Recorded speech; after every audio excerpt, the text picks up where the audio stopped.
What's up guys, welcome back to another video. Today we have for you some exercises to improve foot and ankle strength.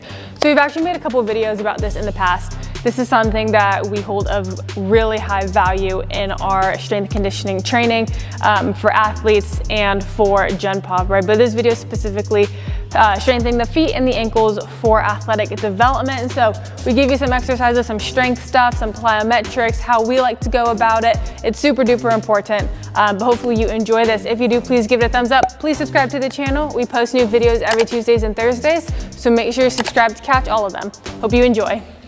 All right, number one, we're going pogos. So I remember that we started with this as well in our other video on foot and ankle strength, but we're hitting two different versions for this video. So first things first, you guys know pogos. We hit these like every single workout, right? When we're just up like this, keeping it through the foot and ankle, trying not to incorporate the hips, limit the knees.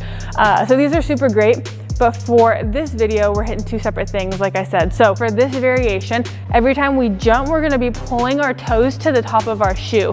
So we're really firing up the anterior tib. So lower limb, it's all connected, feet, ankles, anterior tib, calf. So super important. So as I jump, every single time, I'm pulling my toes up. Now this is important because when we do a lot of jumping, or as we jump, we need strength through here. As we sprint as well, mostly with sprinting, right? As we're loading, we always want that dorsiflexion. So toe to the top of the shoe, driving in, right? As we're sprinting, we don't want to be flooped here. So by pulling it up as we jump, we're training that ability. The second version for this video, I'm already out of breath. That's sad. The second version for this video, we're going backwards pogos. Okay, so we're gonna be here, still pulling our toes up. We got backwards like this, and then also we'll do single leg as well. I think it's very important training forwards and backwards. We do a lot of forwards, but often, right, like when we're backpedaling, we're still moving backwards. We still need that strength. Every single movement is, well, I'm so out of breath. Every single movement is really important for athletics. So we need to be able to jump backwards in order to develop that like power and strength and stuff when we're out playing. Number two, we're going multi-planar plate hops. So once again, this is in our other video. I promise there's different exercises, but once again, we're hitting a different variation. So we're going multi-planar with a skater jump in between. So I'm up, down, over, right? So in the other video, we kept it on the same leg. That way, super great because you can jump, to the side, to the other side, staying on the same leg. So you have each direction, which is very important. But I like hitting the skater version because we can get more distance in between. So we take more speed into it. We have to decelerate, just going from one to the next. I think it's very important and very good to be training athletes in this way. You can take some speed right as fast as you can. And the ability to decelerate as we're going side to side is critical. So that's why I like doing this version as well. Number three, we are going a depth drop to a release jump. So we're gonna start off arms up, we're gonna drop here. When we land, we're gonna get out into a release jump. So not a full-on jump, but just kind of a rebound. So what I love about this, obviously depth drops are super great for force absorption, learning how to withstand force as we land, especially when we jump and stuff and we have to load.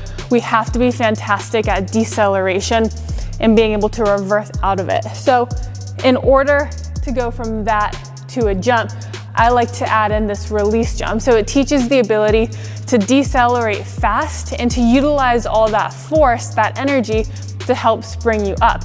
Number one, we need to have really strong feet and ankles in order to utilize that energy. You're only as strong as your weakest link, and everything that we do, every powerful movement incorporating the lower body, everything has to go through our feet and ankles, right? When we sprint, it's not that the energy we produce or we create here, just, that's that works for us.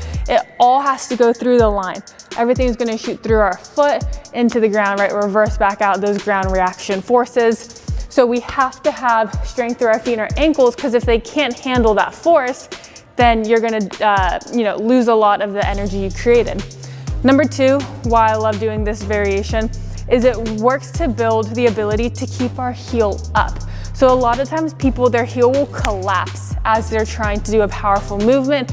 And similar to what I was saying before, that's gonna, energy is gonna dissipate that way. We wanna stay locked, stay springy. So as I'm here, boom, just that ability to react, to keep my heel off the ground as I'm sprinting as well. If every time I sprint my heel collapses, we're going from here to here, I'm gonna be losing some energy. So we wanna make sure we have that strength to where as we land, similar to a pogo, I can keep that heel off the ground. Number 4, this is actually something we include in our warm-up, but I like doing this as an exercise as well. We're gonna hit a lunge with a front foot heel elevation. So essentially what that means is we're gonna be lunging, but this front foot, my heel is gonna be up. So I have to have that strength in order to keep my heel up. The foot, the ankle strength, kind of what we talked about with the depth drop, right? Being able to hold it up. Another version that I like to do will be like an isometric. So just here, and then just holding this position, just having that ability to keep up, stay strong. You can see everything's like flexed right here, that foot strength working together. We can also put our foot up on a plate to where it's like half off, really locking it in. We do it in our warm up, like I said. We'll do foot with like a twist just to have that extra element of stability as I'm twisting, being able to keep everything going straight, locked in. Here, I'll do it from this side so you guys can see, right? Making sure we're not twisting and rolling like that. So hitting little things like this, variations, nothing too fancy. All it is just being able to hold your foot here. All right, next up, we are going a double arm landmine press on the balls of our feet. So the big thing here, right, the landmine press, that's just regular. We're hitting like upper body strength with that. But the key is that I like to do it up on our toes a little bit, ball of the foot rather. So we're gonna be here. I like to have a slight bend in my knee. As you can see, my heels are up, right? So I'm not super toe heavy like this. A lot of people try to hit it like this from the start. I'm just in my good athletic position, but I raise myself up. So I lock it in here, and then I'm just hitting my press as normal. So I like doing this because we can secretly get some isometrics in there to strengthen everything, especially as we're using load, as we're having to stabilize through our core, through our lower body, as we're moving, as we're leaning in a little bit.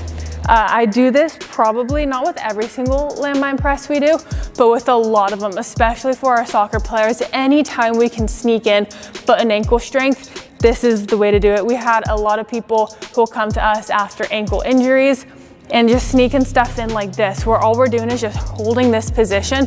We see so many benefits of this stuff. We'll even hit like, split stance up on the balls of our feet as well. That ability right there to get the entire lower limb working together to hold you up is gonna be a game changer for your foot and ankle strength. All right, believe it or not, sled is actually one of my favorite ways to build feet and ankle strength for athletes. So one great thing about the sled, right, there's many great things, but one in particular is we can really try to mimic, in a sense, our acceleration phase for sprinting. So when we're hitting the sled, we're staying on the balls of our feet and we're driving like this, right? I have no heel collapse. I'm not down there. My toes are down, the ball of my foot is down, my heel is up, and I'm striking into the ground right here.